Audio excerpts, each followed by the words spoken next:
we're a great team, and I believe we have everything that we need to go out and win a Super Bowl. It just comes down to us, in those big moments, being able to finish games. I have to ask you about your coach, Coach LaFleur. He was obviously under the hot seat this season. Do you think that was warranted, him being under the hot seat?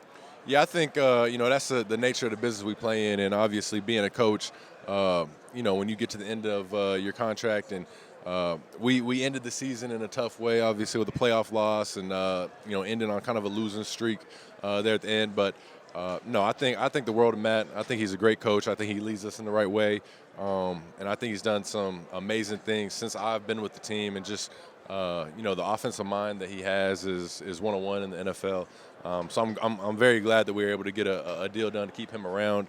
And for me, being able to stay in the same system, same offense is really important. And I think for a quarterback to just feel comfortable out there and not be learning a new system is going to help me continue to keep growing and staying as comfortable as I can. So it seems like the Packers are just right there on the cusp, making the playoffs the last few years. Just what is it going to take for the team to get over the hump? Yeah, like you said, we're a great team, and I believe we have everything that we need to go out and win a Super Bowl. It just comes down to us, in those big moments, being able to finish games. I think, especially with this last game with Chicago Bears, we get up at halftime and we can't finish that game off. So it's very disappointing, but that's the nature of the game. You got to find ways to play a full, complete four-quarter game and play your best ball. So for us, it's how we can finish going forward and win those games and put teams away when we get a lead. I know he got hurt midway through the season, but when you guys acquired Micah Parsons, just what did that tell you, just as a leader in the team and in the direction of the franchise? Oh, that was a big move. For a franchise to go out and get a superstar player like Micah, it tells you what the organization thinks of the team, and it's that win now mentality. We got to go do something now, and we're going to go out and get one of the best players in the league to prove that. And I was very happy to get Micah. I know what it's like playing against Micah. I just know what type of player he is and how hard it is for the offense to game plan against someone who can, really just stop everything you're trying to do in an instant. So was very happy, and I think the way Micah came out and performed was one-on-one. So obviously the injury was very tough to lose him at the end of the year and not have him for our playoff run that we were trying to do. But I know he'll be hungry next year and attack his rehab and come back better than ever next year. So I have some mashup questions for you now. And first, I want you to test your grip strength. Oh, man. Oh, now, gosh. Derrick Henry has the record. I bet he does. 208. So pressure's on you. Now I got 227. So 227. I don't want 228. He got Derrick Henry got 208. Oh, I got 208? Oh, yeah, so you 208. beat him? No. I got 127. Don't let me lie on camera. I got 127. No, Man, I'm not stronger than Derrick doing Henry. some push-ups before this, huh? All right, let's see it here.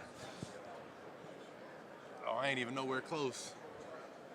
162. Oh, you beat me though. I beat you, I can't but believe I got beat by a quarterback. But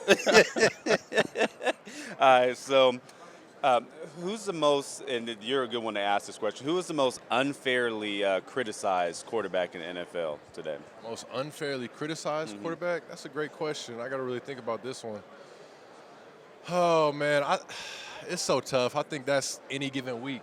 Depending on your play week to week, the quarterbacks get criticized. And it just depends with how we go out there and play. You might throw a couple interceptions and now you're the talk of the town for the week. So it's all about how you bounce back from that. But I think that's such a week-to-week question. I've been there. I feel like one of the highly kind of criticized quarterbacks, and the way I play and things like that. So I've had to just keep elevating my game. But I stay out of social media, I feel like, throughout the season and watching kind of the talk shows. So I don't see a lot of what they're saying, and that's on purpose. I try and avoid kind of the good or bad, the kind of the narrative that they're putting around your name. But I don't know, man. That's a tough one. I feel like I've been there, and I don't know. Politically correct answer by a quarterback, of course. Super Bowl halftime show, Bad Bunny. Do you think Cardi B should perform with him? Oh, man. I think she should. She's going to be here, obviously, supporting her man. So I think it would be very cool. I'm excited to see who he brings out. But I think it's going to be a great performance. But, I think everybody would be excited if Cardi B got out there and performed.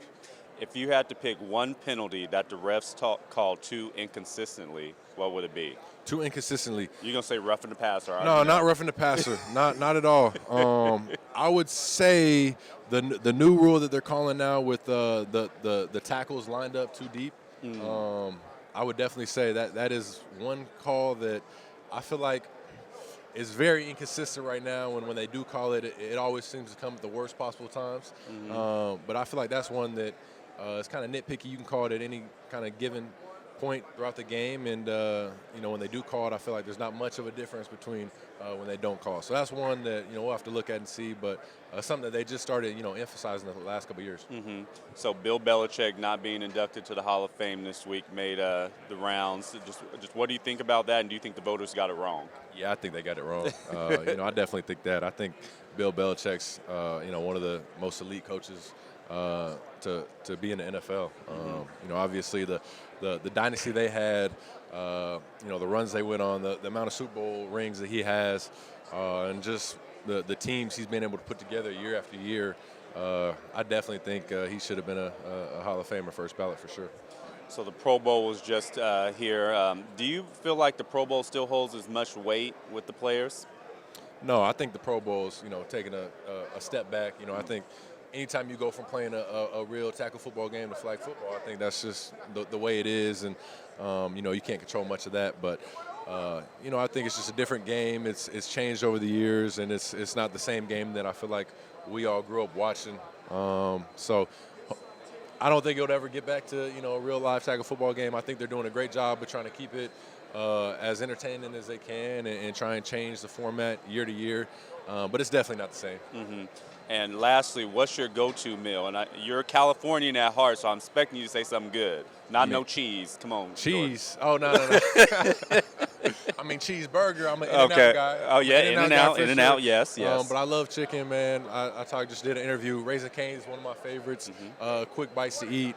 But anytime you can get some wings and fries, it's good. But I do love In-N-Out. I know people that's not from Cali, don't respect In-N-Out the same way that I respect us it. West Coast people do. Yeah. But I love me some In-N-Out.